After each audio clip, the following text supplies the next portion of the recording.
Hello, xenophobes and xenophiles. My name is For Extraordinaire as always, and I am excited to bring you some very good news after the Toxoids update and DLC released, which was roughly about a month ago now. So with the new Orion update, the devs have been hard at work. The Toxoids DLC currently is sitting at a very high positive rating on Steam, so perhaps that signals things to change with the Stellaris DLC policy, but at the moment I kind of want to break down and analyze the new Ascension perks changes that are coming to the Orion update, and I'm really excited about some of the psionic changes. So let's get straight into it, dissect it, and really see if these changes are actually going to leave an impact on some of the weaker Ascension paths.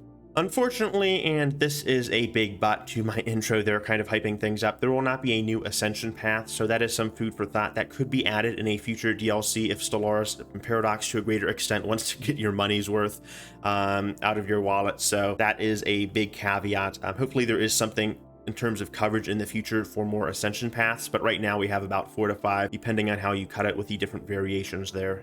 That said, they have added some juicy new features to the psionic path, to the evolutionary path, or the genetic path as they aptly name it, to the machine path, the synthoid path, or the cybernetic path, again, however you want to cut it. If you find your human fleshly body, I guess, or mammalian body, depending on your species choice, but if you find it disgusting, as you should, and want to transition out of a meat bag body into a more fitting, sleek cybernetic body, well, that option is always open with some new caveats to that. And finally, if you are just completely done with your fleshly body, you can transition fully, that being yourself, your ruler, and your entire population, without their consent, to completely robotic bodies, if that is really your thing. So it's kind of a tie. I feel like it's really two big Ascension paths. You either have something with cybernetics, or you just go full-grown organic with the psionic paths, which I'd like to see some more variations in the future, kind of like with the psionic vein of thought, where it's not necessarily affecting your body, but enhancing your mind with different substitutes there. So just like it was originally, and I find this interesting, Psionic still has a very powerful early game when you first start speccing into this, with the opener to Psy-Core to Great Awakening to Breach the Shroud. All of them are very good at enhancing individual pops or providing great buildings that kind of boost research and stability and unity. But then you get into Shrouded Communications and Mind Readers, and since Nemesis has not had too big of a tweak with the espionage mechanic, I find that the +2 code breaking, the +2 encryption, and the +10 base intel is probably not going to be that good.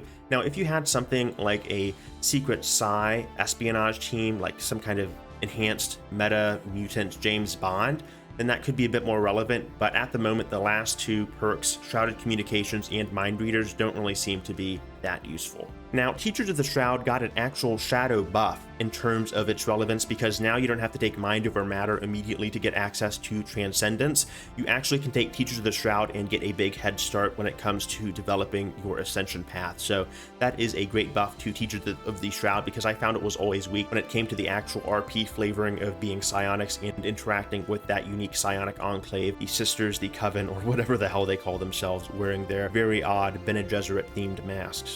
Now, getting back to that Sight Beyond Sight edict I kind of foreshadowed a bit earlier, you can actually use it in conjunction with Zro in the very late game, it seems, or just the beginning of the late game phases, as it reduces hyperdrive charge time and jump drive cooldown.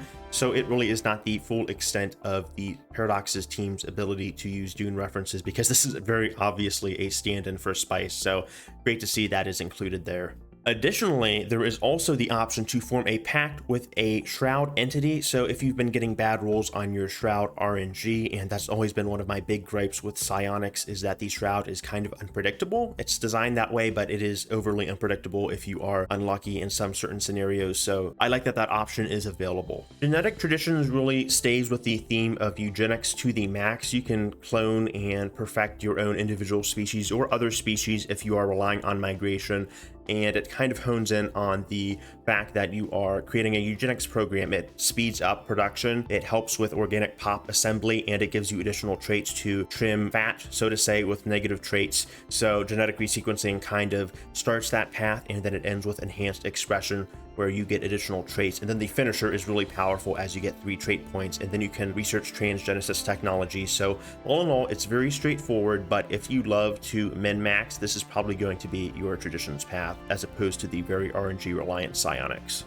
This is more of a flavor mechanic than anything else, but I like that the option has been added for these 3 transgenesis research options.